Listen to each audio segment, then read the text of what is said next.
The grace and peace of Christ be with you. My name is Ryan Sermons, minister of the Northwest and Central, Newcastle upon Tyne pastorate of the United Reformed Church in the UK.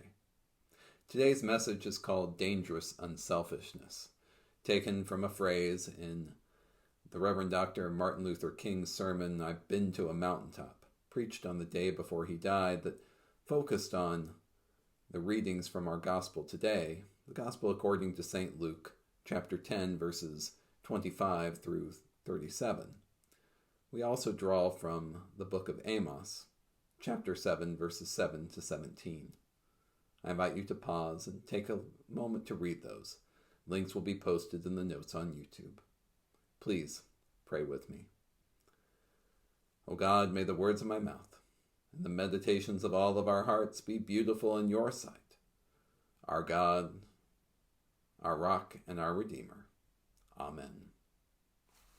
Now, those who like to preach about social justice have a special place in their hearts for Amos. Amos was, as far as we can tell, a regular person who got caught up in the zeal of the Spirit, left his homeland where he was a dresser of sycamore trees, a euphemism which could mean that he was really rich, really poor, or a former ne'er-do-well. We don't know which. And brought his message of justice to the royal courts of the kingdom of Israel. He said great things such as, "Let justice roll down like waters and righteousness like an ever-flowing stream." Those words, while directed today at anyone who violates our understandings of justice, were calling for the total annihilation of the northern kingdom of Israel. A quick history lesson might help. The kingdom of Israel of Saul, David, and Solomon had split into two. The northern kingdom maintained the name of Israel, and the southern kingdom, Judah, had Jerusalem as its capital. Amos was from the southern kingdom and traveled to the northern kingdom to denounce its false ways. History hasn't been kind to the northern kingdom. The home of King Ahab and Jezebel, it would eventually be gobbled up by the Assyrians in 722 BCE and left desolate. The story of God's people got carried on through the southern kingdom of Judah. As the ones telling the story, the southern kingdom blamed that defeat on iniquity and loss of relationship with God. This story takes place before that fall. It's into this place that Amos, from the southern kingdom, a stranger in a land not his own, travels with a message from God. Strangers with prophetic messages in lands not their own put themselves in harm's way. And yet he went into harm's way to relay a vision, wrapped in a warning of what could be possible with God and what will happen if it is ignored. If ignored, he relays visions of locusts devouring crops and showers of fire burning up all the land. He tells the truth, as the invasion will prove. But the people don't want to hear it. They want to keep things as they are. And so they bury the truth. The high priest, Amaziah, pleads to the king, Jeroboam, to evict this alien from their land because, he says, the land cannot bear it. The status quo cannot bear it. The people in power with their lands and houses, servants and enslaved people, even the king himself, cannot bear it. The king agreed, and Amaziah tells Amos to go back to Judah and earn his bread there. An insult, for it assumes that Amos is only telling these visions as a stunt to make money. Those who are comfortable, in power, and resistant to any change that might unsettle the status quo never enjoy Amos. They want him to go away, back to his own land, and stop telling people about the justice God has for them. They want to listen to their own priests say soothing and comforting words and trust in the perceived inevitability of their own system that keeps them in wealth and power. And why shouldn't they? When Amos kicks up a storm in the northern kingdom, everything is just fine to them. Yeah, sure, there are some who are hungry, there is poverty, there is need, but for the most part, everyone is getting along. The economy is ticking along mostly okay, and those powerful nations north of Israel, well, they've got good relationships with them. Why would that ever need to change? Amos replied with characteristically damning words. If you do not heed the words I say, your spouses will become sex workers against their will. Your families will be enslaved. Your sons and daughters will die by the sword. Your land will no longer be yours, and you shall die in an unclean land, which is to say, away from God, in exile and forgotten. Not just death, but a living death. Now, I said that social justice preachers like a little bit of Amos now and then. Yet Amos's powerful words were not enough to sway those in charge. The king holed up in his royal sanctuary and listened to his own priests give him a comforting message. The words may have been the truth, but the northern kingdom nonetheless fell. Unknown lives were lost. That might be a bitter lesson to those of us who seek to deploy those same words today against injustice in our midst. It only takes a little bit of imagination for us to apply this to our current setting today.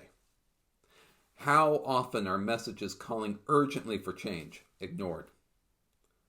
These are messages preached to us, often by strangers to our own way of life, that we don't like, that tell us that our temples and sanctuaries, homes and associations have become too royal, that is, no longer in touch with the daily reality of the world around us, no longer responsive to those in need or putting all of their resources to the urgent demands of justice.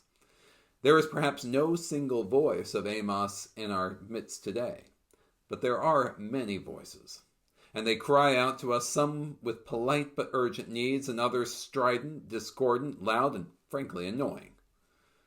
There's warnings about climate change. There's anger and fear over poverty, exacerbated in the last few months. Misogyny, homophobia, these are real. But many of those pleas fall on deaf ears. We say, we're too busy. It's important, but we can't do that right now. The faith that built this church and cemented that cornerstone right there didn't do so we could ignore the cries of the world. Our faith, our practice, our religion is here to give us and our community the courage to put aside worldly demands that compete against the cries of God's people. We're here to prioritize God's people. We're going to need courage to not only have the ears to hear, but to act on what we hear. And we're going to need to be cunning too. Amos's words were like a bludgeon. But in Matthew 10, when Jesus sent his disciples out like sheep amongst the wolves to listen to the communities and then invite them to join their new movement, he told them that they would need to be, quote, wise as serpents, end quote, so that their words and actions were effective, heard, and heeded. Now, a quick but important aside. I want us all to be careful here because we can reach a point where we're constantly reacting to what's happening and reach a state of exhaustion. Our secular world inexorably demands stuff of us now, and now. We get emails with exclamation points of urgency that aren't actually urgent. Text messages, social media posts demanding our outrage. Part of the practice of our faith is Sabbath, giving ourselves permission to rest. We must observe this, and let the land, the world around us, observe this as well. Without rest, without Sabbath, we will never feel strong enough nor develop courage sufficient to go into harm's way to be present with those in need, because we will be too busy, too overwhelmed, too worn out. I fear Sabbath is the most ignored aspect of our faith.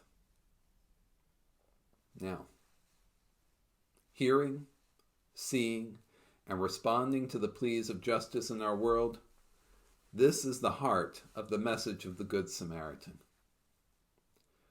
On the day before he was assassinated, the Reverend Dr. Martin Luther King Jr., who received an honorary doctorate from Newcastle University, preached about this passage. He started with the premise: quote, let us develop a kind of dangerous unselfishness, end quote.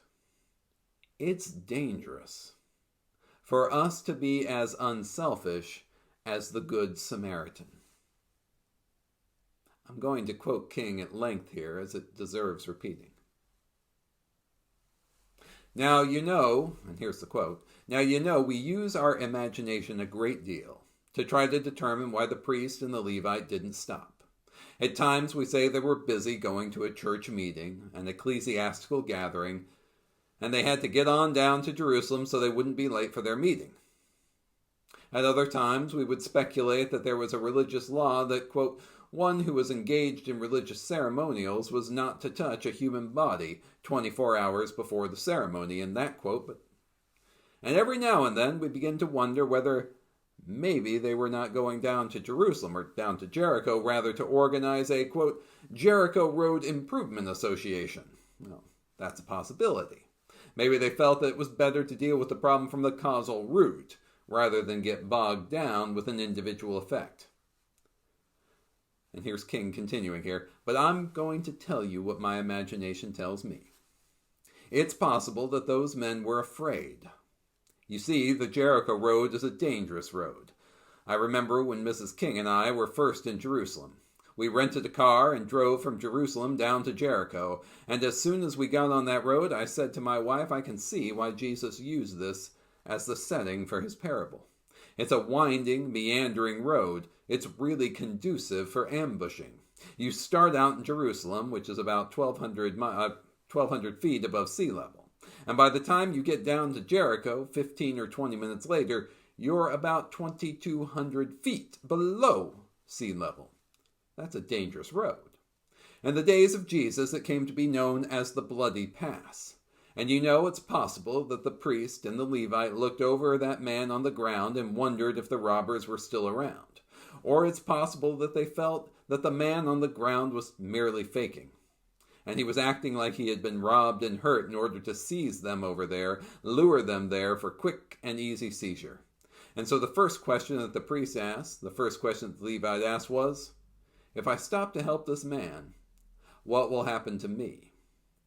But then the Good Samaritan came by, and he reversed the question. If I do not stop to help this man, what will happen to him? End quote. Why don't we hear and respond to the cries of the world?